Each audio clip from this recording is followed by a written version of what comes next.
Bonjour et bienvenue dans cette nouvelle rencontre de l'Agora. Aujourd'hui, nous avons le plaisir de rencontrer Monsieur Bertrand Perrier, avocat au Conseil d'État et à la Cour de cassation et professeur d'art oratoire à Sciences Po, HEC et formateur au sein du programme Eloquentia. Bonjour Monsieur Perrier. Bonjour. Comment allez-vous? Ça va très bien, je vous remercie. Avant de commencer, je vous propose qu'Éric vous délivre notre traditionnel billet d'humeur. Je suis très impatient. Mesdames et messieurs les jurés, aujourd'hui commence le procès de Maître Perrier, accusé de s'être battu, car oui, la parole est un sport de combat, et Dieu sait qu'il est un combattant coriace. Mais avant de plaider sa défense face aux odieuses calomnies dont il est la victime, permettez-moi de vous rappeler qui se tient devant vous aujourd'hui. Il était pourtant si bien parti, de Neuilly à HEC en passant par Sciences Po et Assas. Des instituts prestigieux dans lesquels il est naturellement devenu professeur, à l'exception d'Assas, puisque comme il le dit, les études de droit, ça ne sert à rien, ça se saurait si elles servaient à quelque chose. De notre côté, les études de commerce, ça ne sert à rien, mais nous au moins, on le sait. C'est la différence, c'est que vous au moins vous les payez. Le voilà donc sur le banc des accusés. Lui qui a tant incarné la justice, qu'il s'agisse de la Cour de cassation ou du film de Kerry James. D'aucuns nous invitent à traverser la rue pour trouver un emploi, mais lui a fait mieux. Il a traversé le périph'. Car oui, mon client aspire à réparer l'ascenseur social. Il a fait parler les étudiants de Seine-Saint-Denis, à voix haute, pour le concours Eloquentia. Comble d'ailleurs pour un ancien timide qui avait du mal à prendre la parole durant son enfance. Il a depuis tellement gagné en éloquence qu'il en a perdu quelques cheveux. Mais ayant déjà perdu les miens, mais ayant perdu déjà les miens, je vous laisse imaginer mon niveau de rhétorique.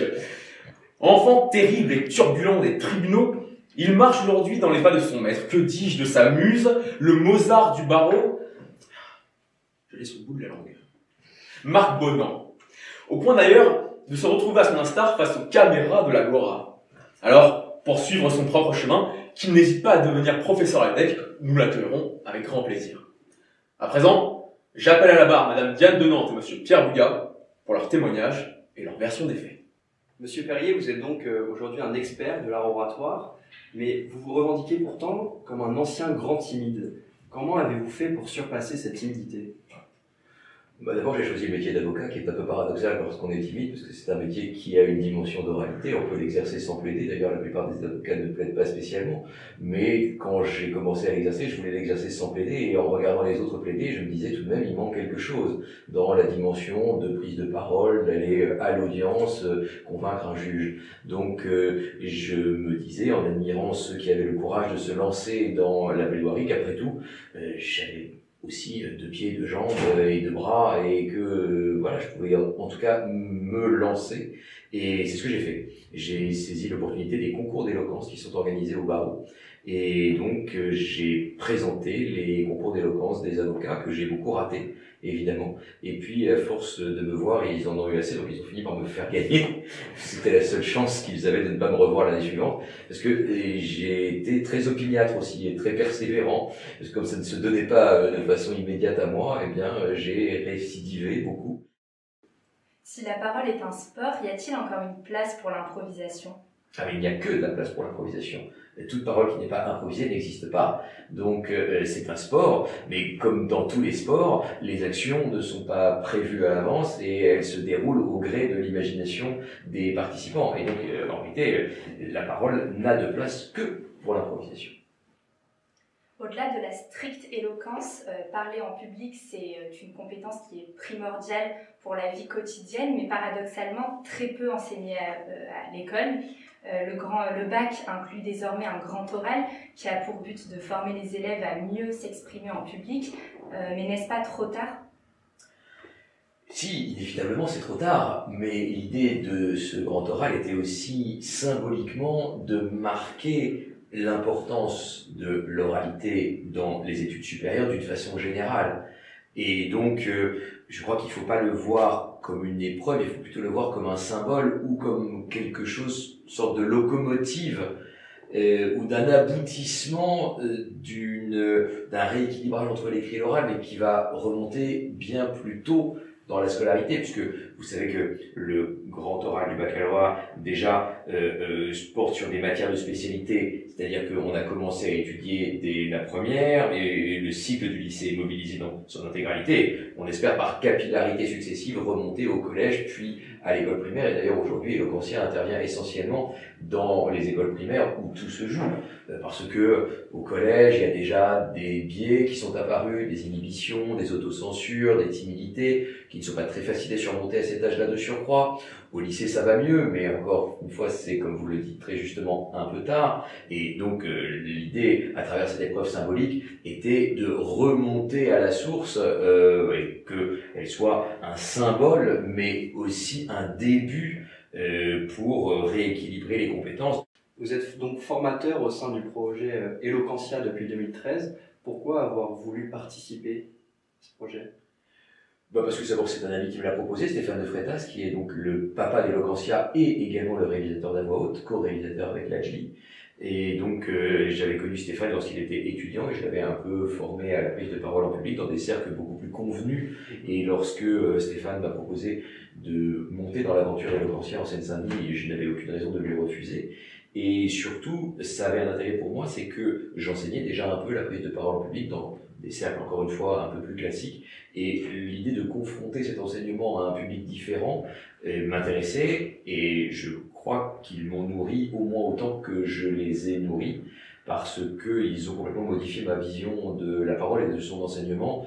Lorsque j'enseignais avant, j'enseignais ce que j'avais appris dans les concours d'éloquence du barreau, c'est-à-dire une parole assez formatée, assez classique, assez calibrée, avec des règles très strictes de comment on commence, comment on finit, etc., avec des sortes de trucs et astuces qui ont tenu 15 secondes devant les étudiants de Seine-Saint-Denis, qui n'étaient pas là pour avoir une parole esthétique, mais qui étaient là pour avoir une parole vraie, authentique, sincère.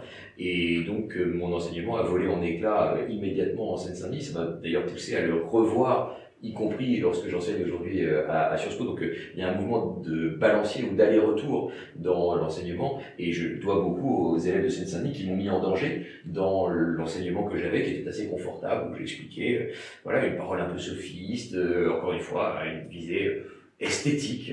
Et aujourd'hui, je n'accorde aucun prix à l'esthétique de la parole. En quoi la maîtrise des codes de la prise de parole en public est-elle un moyen de combattre les déterminismes sociaux ? En réalité, vous savez très bien que lorsque quelqu'un vous parle, en 30 secondes, vous l'avez jugé. Et on sait très bien d'ailleurs qu'il y a une étude qui a été faite là-dessus sur les entretiens d'embauche. En 30 secondes, la personne sait si elle vous recrute ou si elle ne vous recrute pas. Et donc, la première impression est déterminante, et elle est souvent affaire de code. Donc, je crois que si vous ne maîtrisez pas ces quelques codes, qui peuvent être injustes, qui peuvent être subjectifs, qui peuvent être tout ce que vous voulez, vous avez plus de mal à vous insérer. Pas seulement économiquement ou professionnellement, mais socialement, d'un point de vue citoyen. Et donc, je crois que les élèves ont besoin d'un encadrement, parce que la façon dont on parle est un marqueur social extrêmement fort. Vous avez évoqué votre livre sur le bout de la langue qui explique comment trouver le mot juste. C'est quoi concrètement le mot juste ? C'est un grand mystère. Le mot juste, c'est celui dont vous savez qu'il existe et que vous ne trouvez pas. Vous savez confusément, lorsque vous exprimez une pensée, qu'il y a un mot pour ça.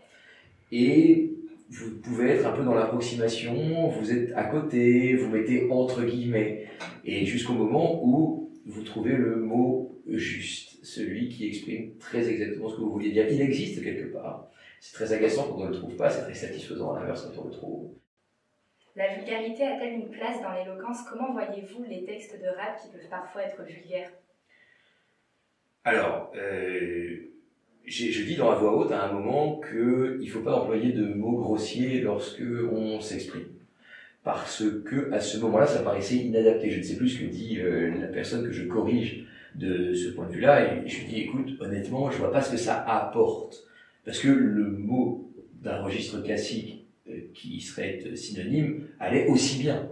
Après, dans le rap, je dis tout de suite, c'est pas la musique que j'écoute quotidiennement. D'ailleurs, l'un des plus énormes bonheurs a été d'apparaître dans un clip d'Orelsan. Alors ça, c'était incroyable. un jour, j'ai vu mes notifications Twitter exploser. Parce que, pour faire la promo du film Banlieusard, Kerry James avait fait un clip dans lequel apparaissait Orelsan. Et l'idée que moi, avocat, mec, blanc, bourge, cis, je suis né en banlieue BNI, tu vois, donc voilà, que j'apparaisse dans un clip avec Orelsan. Je trouvais ça dingue. Il y avait une espèce de télescopage des gens, voilà, et c'est ce qui m'a valu mon plus gros succès. Voilà, mon seul succès, en réalité, c'est d'avoir été dans un clip avec Orelsan. Enfin, quand je mourrai, mon titre de gloire aura été de partager un clip avec Orelsan que, aujourd'hui, je n'ai jamais rencontré de ma vie. Puisque c'est un clip qu'il a fait avec Kerry James, en réalité. Et donc, il y avait des incrustations d'images de Banlieusard. Monsieur Perrier, vous êtes donc enseignant d'art oratoire, mais également avocat. Aujourd'hui, face à la dématérialisation croissante de la justice, comment voyez-vous l'avenir de l'art oratoire dans les prétoires? C'est compliqué, hein, on est réduit à la portion congrue, évidemment, vous voyez dans l'actualité quotidiennement les conflits avocats-magistrats, la tension entre les deux professions, les magistrats qui coupent la parole, les avocats qui invectivent, c'est très difficile. Alors moi j'ai une appréhension des choses qui est très préservée parce que je suis avocat au Conseil d'État et à la Cour de cassation, donc je plaide schématiquement devant deux juridictions dont nous nous connaissons par cœur les uns et les autres, les rapports sont très apaisés, on nous laisse parler le temps qu'on veut, il n'y a pas de difficulté, on se parle avant, on se parle après, et on vit c'est pas un club anglais, mais dans une forme de courtoisie qui n'est pas une forme d'abaissement ou de servilité, mais on a des relations très préservées. Je sais que pour mes confrères qui sont avocats à la Cour, c'est beaucoup plus dur, et beaucoup plus difficile, combatif, frustrant, et les espèces de paroles sont de plus en plus réduites, non pas seulement comme vous le dites par la numérisation des procédures, qui évidemment est un enjeu, mais aussi par la massification des procédures, c'est-à-dire que les magistrats ont de moins en moins de temps pour juger les affaires et donc pour consacrer du temps à écouter des avocats plaider. Il y avait des avocats qui racontent, il y a très longtemps, que le président leur disait, lorsqu'il disait je vais conclure, dire ah non, poursuivez encore, c'est tellement formidable. Aujourd'hui, si vous dites je vais conclure, le juge pense enfin. La justice se diffuse donc sur les réseaux sociaux, mais également à la télévision ou dans les journaux. Que pensez-vous de cette hypermédiatisation de la justice?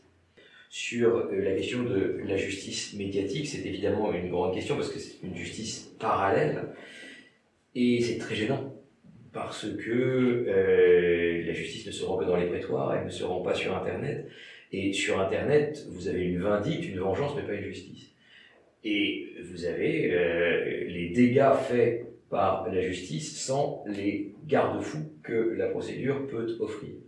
Et donc cette justice sur Internet, elle est calamiteuse parce que c'est un déversoir sans respect du contradictoire et sans respect de la présomption d'innocence. Donc je suis évidemment très inquiet du développement de cette justice privée où il suffit de dire quelque chose, il suffit de jeter l'anathème sur quelqu'un et que cette personne ne peut pas répondre.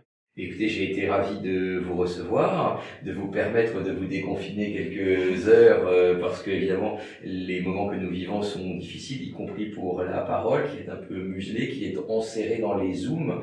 Et je suis ravi aussi de voir un peu de jeunes gens en bonne santé, parce que tous ne sont pas dans cette situation, et je sais à quel point l'époque est difficile pour vous, et que vous n'aspirez qu'à une seule chose, c'est retrouver tout ce qui fait que la jeunesse est la jeunesse, c'est-à-dire tout sauf l'école, c'est-à-dire les rencontres, les projets associatifs, les voyages, les échanges culturels. Et je souhaite vraiment, même si je ne suis ni devin, ni un hystérique d'un déconfinement déraisonnable, mais j'espère pouvoir de nouveau retrouver en présentiel tous les étudiants, parce que la parole est d'abord une affaire d'humanité et d'échange, et ça se fait que par le contact direct.